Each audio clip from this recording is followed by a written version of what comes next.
हैं कुछ खास खबरों पर। आज से साल 2021 खत्म हो रहा है। ये साल कोरोना संकट के नाम रहा। इसके साथ ही ये साल जाते जाते दुनिया के सामने कोरोना महामारी के सबसे खतरनाक वेरिएंट ओमिक्रॉन की दस्तक ने सबको डरा दिया है। हालांकि साल 2020 की तुलना में कोरोना के खिलाफ जंग में हमारे पास अब कई वैक्सीन उपलब्ध हैं, जिसकी बदौलत हम डट कर सामना कर रहे हैं। ओमिक्रॉन वेरिएंट 30 दिसंबर तक दुनिया भर में 121 देशों में पहुंच चुका है और पिछले एक महीने में इस वेरिएंट के 3,30,000 से ज्यादा मामले सामने आ चुके हैं। साथ ही 60 से ज्यादा मौतें भी हो चुकी हैं। अब भारत समेत दुनिया के ढेरों देशों में ओमिक्रॉन वेरिएंट को रोकने के लिए वैक्सीनेशन के अभियान पर जोर दिया जा रहा है। भारत में 143 करोड़ डोज दिए जा चुके हैं और टीकाकरण अभियान पर जोर दिए जाने के निर्देश भी दिए गए हैं। साल 2020 कोरोना की आहट में निकला तो 2021 में महामारी ने जमकर तबाही मचाई। तो इसी साल उम्मीद की किरण के रूप में वैक्सीन आई और दुनिया भर में इसी के सहारे लोग आगे बढ़ रहे हैं। ओमिक्रॉन के खतरनाक तेवर को देखते हुए इजराइल और जर्मनी ने अपने यहाँ वैक्सीन के चौथे डोज देने का फैसला लिया है। तो भारत में भी अगले साल से 60 साल से ऊपर वालों को बूस्टर डोज दिया जाएगा। दरअसल प्रधानमंत्री नरेंद्र मोदी ने क्रिसमस पर शनिवार रात को राष्ट्र के नाम संबोधन में दो बड़े ऐलान किए। पहला, 15 से 18 साल के बच्चों को 3 जनवरी से कोरोना वैक्सीन दी जाएगी। तो वहीं हेल्थ केयर वर्कर्स के साथ ही 60 साल से अधिक लोगों को 10 जनवरी से बूस्टर डोज दिया जाएगा।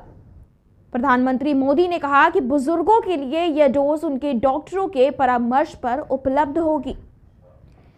इजराइल की तरह जर्मनी ने देश में चौथे बूस्टर डोज को लगाने की तैयारी शुरू कर दी है। जर्मनी की सरकार ने बायोएनटेक को वैक्सीन की डोज का बड़ा ऑर्डर दे दिया है।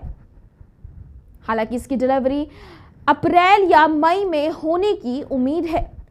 इजराइल अपनी पूरी आबादी का टीकाकरण करने वाले पहले देशों में से एक था। इस देश ने अपने यहाँ चौथा डोज देना शुरू कर दिया है। दुनिया के कई बड़े देश भी टीकाकरण को लेकर तैयार हैं। दवा बनाने वाली कंपनियों को अतिरिक्त डोज के लिए ऑर्डर दे रखा है। वैक्सीनेशन के महत्व के बारे में केंद्र सरकार ने गुरुवार को कहा कि कोविड-19 रोधी टीकाकरण के बाद प्रतिरक्षा का स्थायित्व 9 महीने या उससे अधिक समय तक बना रहता है। ऐसे में टीके की एक तीसरी खुराक, जो स्वास्थ्य देखभाल, अग्रिम पंक्ति के कर्मियों और अन्य बीमारियों से ग्रसित 60 साल से ऊपर के नागरिकों को ही दी जाएगी। और यह कोरोना के संक्रमण की गंभीरता, अस्पताल में भर्ती होने और मृत्यु की आशंका को कम करने के लिए है।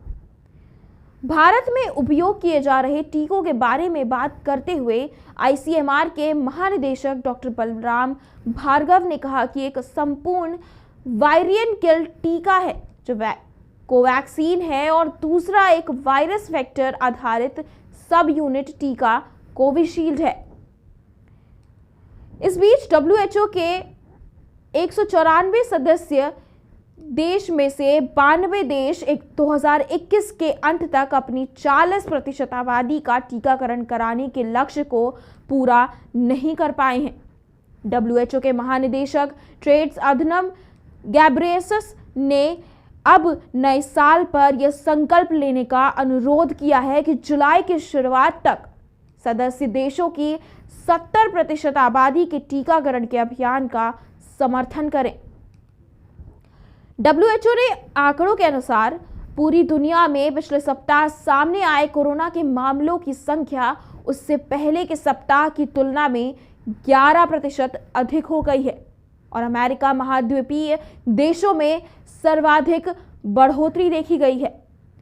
हालांकि यूरोप के मामलों में एक सप्ताह से पहले की तुलना में केवल 3% वृद्धि दर्ज की गई। WHO ने कहा कि अमेरिका महाद्वीपीय क्षेत्र में नए मामलों में 39% बढ़कर करीब 14.8 लाख हो गए हैं। अकेले अमेरिका में 34% वृद्धि के साथ 11.8 लाख से अधिक मामले हो गए।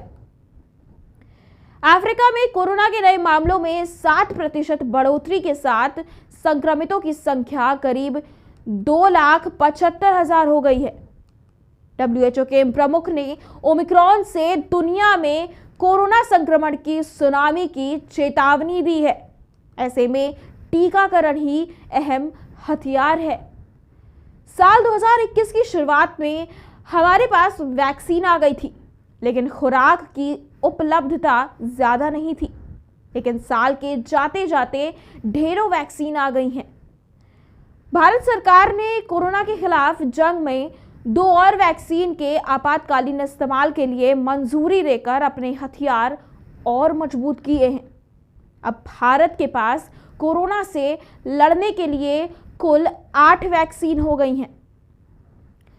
बायोलॉजिकल ई की कोर्बेवैक्स वैक्सीन और सीरम इंस्टीट्यूट ऑफ इंडिया की कोवोवैक्स वैक्सीन को drug controller general of India ने पिछले दिनों आपात इस्तेमाल की मंजूरी दी है।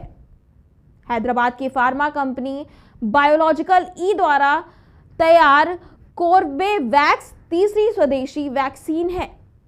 इससे पहले भारत बायोटेक की कोवोवैक्स और जाइडस कैडिला की जाइकोव डी भारत में ही बनी है। भारत में ही इन तीनों का क्लिनिकल ट्रायल और निर्माण हुआ है। नए साल में नई उम्मीद के साथ अब हर किसी को उम्मीद होगी कि इस साल कोरोना महामारी हमेशा के लिए खत्म हो जाए।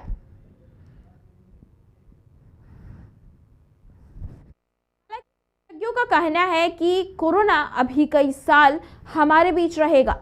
ऐसे में हमें इसके साथ रहना सीखना होगा।